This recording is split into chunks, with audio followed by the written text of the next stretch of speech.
Welcome to my channel.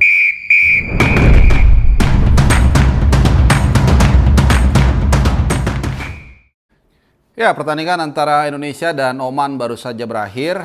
Dan seperti kita ketahui semua teman-teman ya, Indonesia berhasil menggulung Oman dengan skor yang sangat meyakinkan 3-0, 3 gol tanpa balas. Ya, ini adalah kemenangan kedua tim nasional kita di bawah John Hartman setelah sebelumnya di FIFA Series Indonesia juga di bawah John Hartman berhasil menang 4-0 dari St. Kitts Nevis walaupun harus menyerah di pertandingan kedua dari Bulgaria.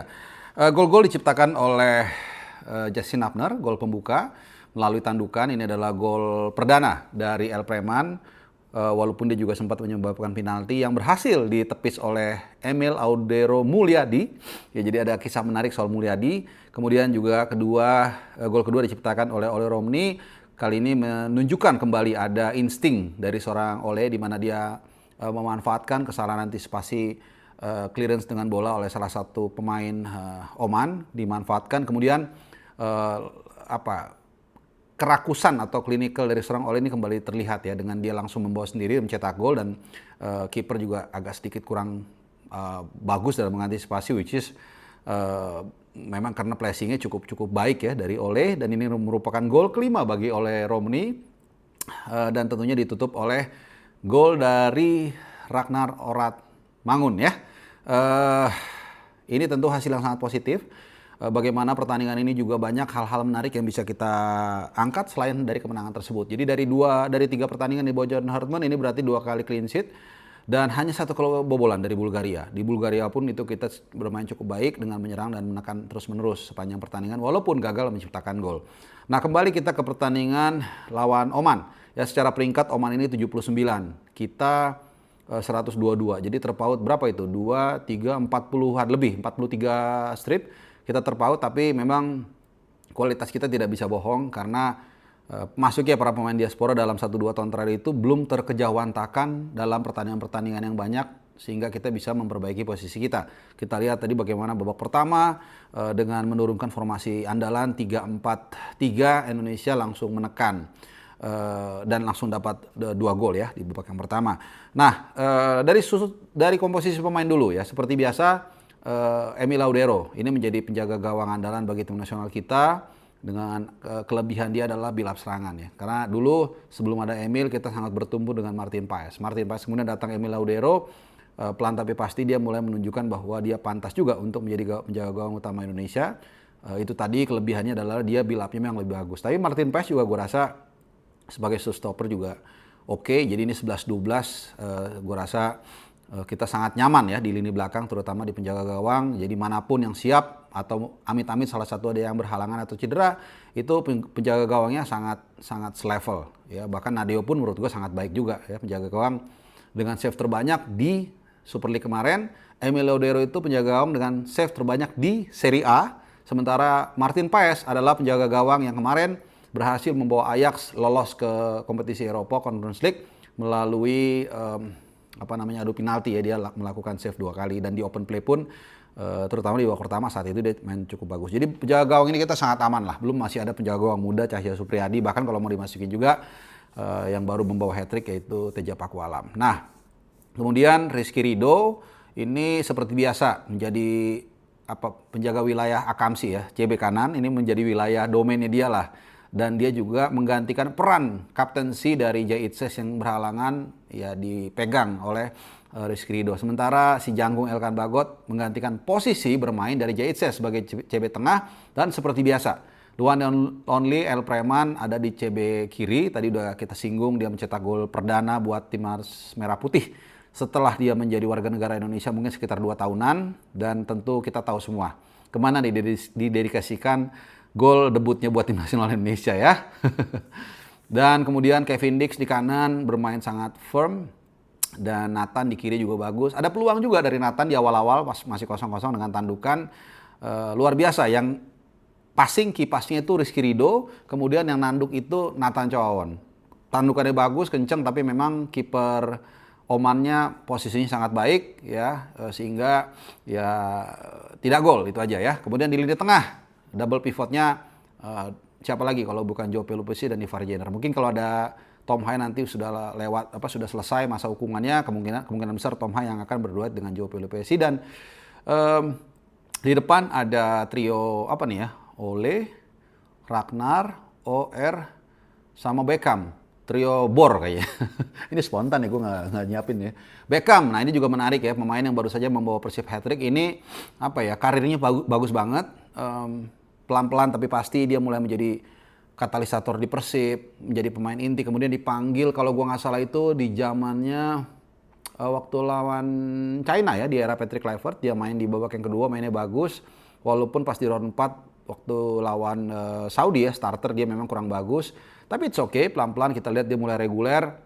Dan gue masih ingat pemanggilan pemainnya itu waktu kita TC di Bali. Dia tadinya nggak ada dalam rancangannya Patrick Kluivert. Tapi saat itu Persib yang baru saja back to back. Dan Beckham Putra salah satu pemain penting di keberhasilan Persib. Kemudian dipanggil dan langsung nyusul ke Bali. Dan di situ dia di doorstop oleh seluruh wartawan menjadi magnet. Dan public speakingnya bagus, walaupun gayanya gaya daerah ya, dengan segala hormat. Tapi kelihatan justru naturalnya dan juga sincernya. Ya, dia selalu menggunakan kata ganti orang ketiga. Jadi selalu misalnya Beckham dipanggil Beckham ini gitu, bukan saya gitu. Which is attitude sangat bagus. Jadi nggak heran kalau karir dia, pet dia tuh semakin baik.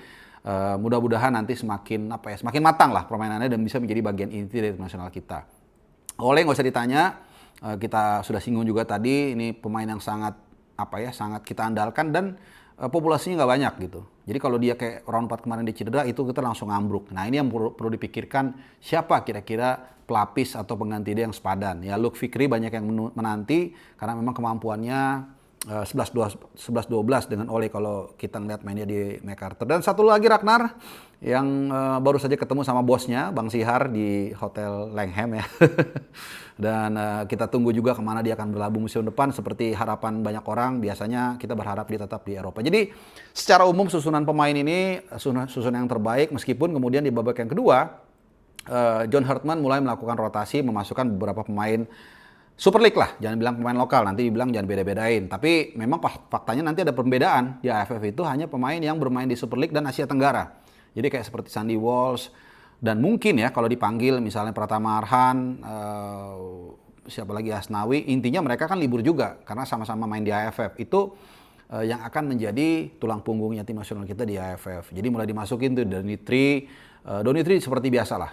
Dia semakin matang, bagus juga. Dan kemudian juga ada Sadil Ramdhani, ini tapi tadi kurang impress ya, karena di Persib pun dia juga tidak reguler, ya karena di sana kan kita lihat ya sayap-sayapnya ada Berginhos, ada William Barros, ada Ramon Tangke juga kadang-kadang strikernya ayap, ini susah untuk ditandingi, jadi tadi kurang impress menurut gua.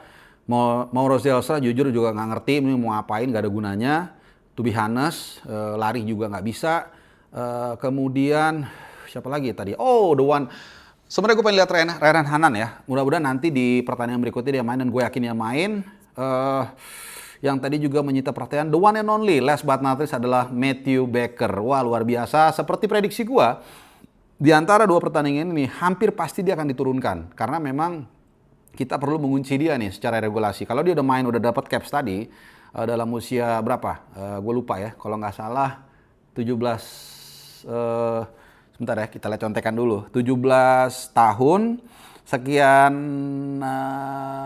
kalau nggak salah 13 hari ya, kalau nggak salah ya. Intinya nanti sinilah gua. Karena dia ulang tahun tuh Mei tanggal 13 kalau nggak salah. Jadi nggak sampai 17 1 bulan sebenarnya. Dan ini adalah teman-teman semua dicatat adalah debut termuda sepanjang sejarah negara ini berdiri.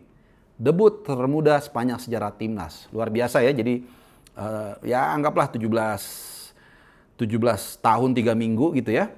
Sangat mudah sekali, dan tadi ada satu highlight dia ketika ada serangan balik, kemudian dia mengambil keputusan dengan cepat ya, nomor 9 kalau gue nggak salah ya. Karena tadi sambil di jalan juga gue nontonnya. Jadi itu menunjukkan bahwa John Hartman tidak salah mempromosikan Matthew Baker ke tim nasional senior.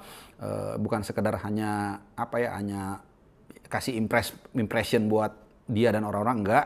Tapi memang dia punya kualitas, tapi memang perlu dipupuk pelan-pelan ya. Jadi secara regulasi balik lagi dia akan lebih susah kalau tiba-tiba berpikir yang ekstrim ya akan kembali ke Australia, itu bukan nggak bisa tapi susah. Karena banyak ada pemain juga yang pernah membela lebih dari satu negara di tim nasional senior. Ada Diego Costa, Dan dulu juga lebih lama lagi, kalau boleh Google, ada Alfredo Di Stefano ya. Kalau nggak salah tuh Uruguay, Argentina, 3 negara bahkan dengan Spanyol gitu. Jadi, dan itu juga pesan dari John Hartman bahwa siapapun bisa masuk tim nasional dan siapapun bisa tidak dipanggil tim nasional sesuai dengan kualitasnya ya.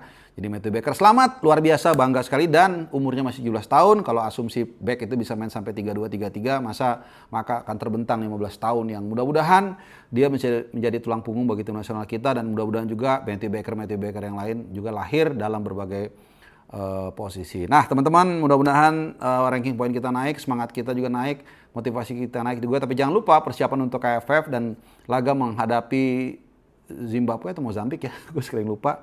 Itu nanti tanggal 9. Kalau gue berharap beberapa pemain Super League agak lebih dikasih kesempatan main supaya nanti mereka bisa punya kompetitif match terakhir yang cukup bagus lah ya, karena lawannya kan 101. Itu nanti sebelum persiapan melawan AFF. Jadi kita nanti bagaimana persiapan ataupun komposisi pemain tim nasional Indonesia saat nanti menghadapi Mozambik ya. Ya tinggal 4 hari lagi kita akan nantikan. Terima kasih teman-teman semua. Mudah-mudahan itu mengcover seluruh benang merah dari pertandingan yang baru saja berlangsung di Gelora Bung Karno, yang hanya dihadiri mungkin sekitar nggak tahu berapa, kayaknya mungkin belasan ribu ya penonton Indonesia. Dan tentunya kita ketemu lagi dalam pertandingan berikutnya. Adios.